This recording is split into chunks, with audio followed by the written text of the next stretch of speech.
Why? Why? Our tears and our smile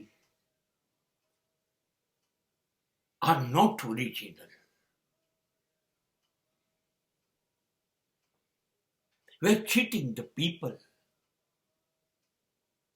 by smiling, by laughing, by crying, because we are not original. We cannot involve perfectly by heart in anybody's happiness or anybody's sorrowfulness. We can't. આપણે કેવા થઈ ગયા છીએ? આપણી લાગણી શૂન્યતા, આપણી sensitivity ખતમ થઈ ગઈ છે.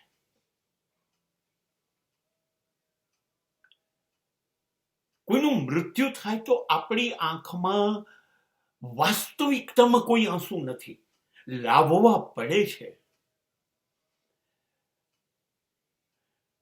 એની અંદર દંભ. હું એક ગામમાં ગયો હતો મૃત્યુ વખતે. જે લોકો જાય બીજા ગામડે ડાઘુ તરીકે, 50-100 માણસો ભેગું થયું, સ્ત્રીઓ અને એ લોકો. એ ઘર ત્યાં સુધી બધા ચા બીડી પાન બધું ગામની બહાર કરતા હતા, અને જેવું ઘર નજીક આવ્યું, ગામ ભેગું થયું એટલે શરૂ થઈ ગયું, હા what is this exactly? તમને દુઃખ થયું હોય તો તમે છાતી આવી રીતે કૂટી બતાવો. નથી કૂટતા. you are doing that creates sound. You cannot cry originally.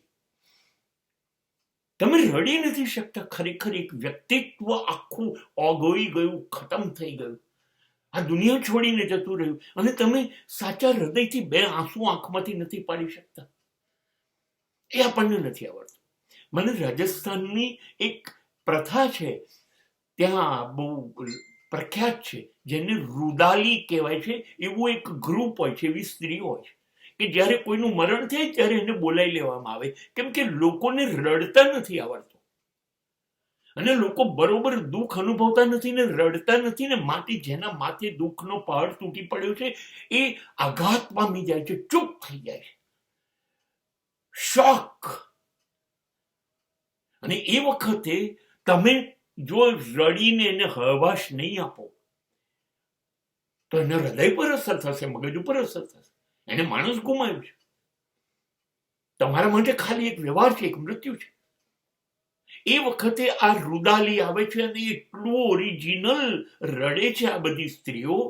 સાચા અર્થમાં જોઈએ તો જોનાર રડી પડે, આપણી છાતી ફાટી જાય એવું રુદન કરે. એવું આપણે કેમ નથી રડી શકતા? એ લોકો પૈસા માટે કરે છે, હા, પણ દિલ ધડક દ્રશ્યો ઊભું થાય છે. આપણે તો બેસણામાં જઈએ છીએ તોય 2 મિનિટ આપણે ઉપકાર કરવા આવ્યા હોય એવી ફેશન પરેડો વાળા સફેદ કપડા પહેરીને આપણને કઈ રસ નથી. આપણે સ્મશાન યાત્રામાં જઈએ છીએ, ત્યાં આપણી લાગણી શૂન્ય થઈ ગઈ છે. એ સળગતો તો સળગે. આપણે ત્યાં આગળ બીજેપી આવશે કે કોંગ્રેસ આવશે એની ચર્ચા સ્મશાનમાં કરતા હોય છે, જેની કોઈ સીમા નથી. એક સ્મશાન યાત્રામાં શબ બળી રહેલું પત્નીનું, ત્યારે તમે એક એનું મોતનું ગૌરવ નથી જાળવી શકતા? એક સ્મશાનની અંદર હું જોઈ રહેલો, પત્નીની ક્રિયા ચાલે છે અને અગ્નિ પર મૂકી દીધી છે, અને થોડાક મોટા સગાઓ હવે પતિ પાસે પત્ની નથી, જગ્યા ખાલી પડી, તો એના માટે અમારા ઘરની સ્ત્રી, અમે તમને લગ્ન કરાવી દઈએ. સ્મશાનમાં હજી પેલીની રાખ નથી થઈ, એ પહેલા તમે એનું બીજું લગ્ન વિચારો છો.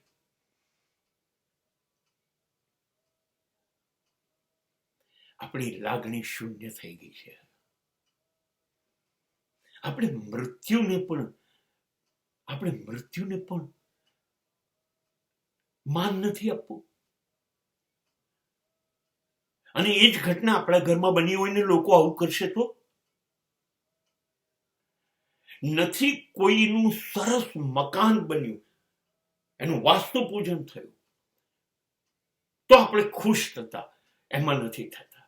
કોઈનું લગ્ન થયું તો આપણે એટલા ખુશ નથી થતા. કોઈને ત્યાં કોઈ પણ પ્રસંગ થયો, ગાડી આવી, બાઇક આવ્યું, નવું ફર્નિચર આવ્યું, નહીં, આપણા દિલમાંથી આમ હૃદયથી ફુવારો છૂટે, અરે ક્યાં વાત છે યાર, બહુ અચ્છા, બહુ જ સરસ ઘર બનાવ્યું તમે, બહુ જ ગમ્યું, મને બહુ જ ગમ્યું, તમારી ગાડી મને બહુ જ ગમી, લેટેસ્ટ મોડેલ. તમે આવો રસ નથી લઈ શકતા. તમે એની અંદર ભૂલો શોધો છો.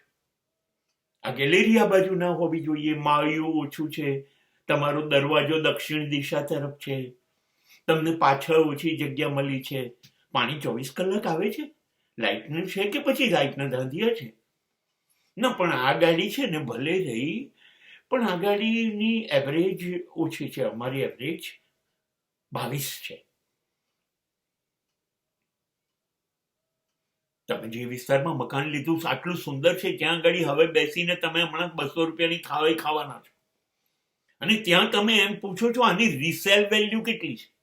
આવશે, વેચવા જશો તો ભાવો અહીંયા વધે છે કે નથી વધતા? નથી તમે દુઃખમાં રાજી થતા, રડી શકતા, કે નથી તમે કોઈના સુખમાં ખુશ થઈ શકતા. કેવા થઈ ગયા છીએ આપણે?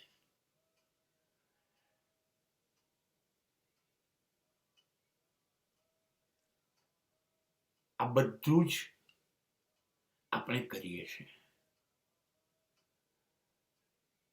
આપણે 2 જ આંખ છે,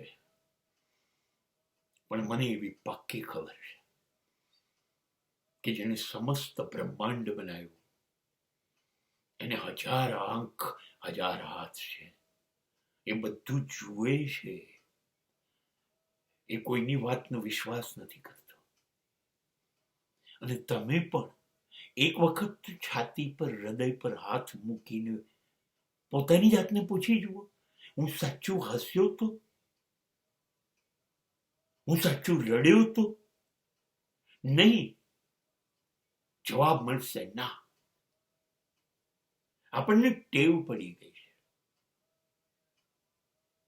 લોકોને, સમાજને છેતરવાની, પણ વાસ્તવિકતામાં છેતરાઈએ છીએ આપણે જ છેતરાઈએ છીએ.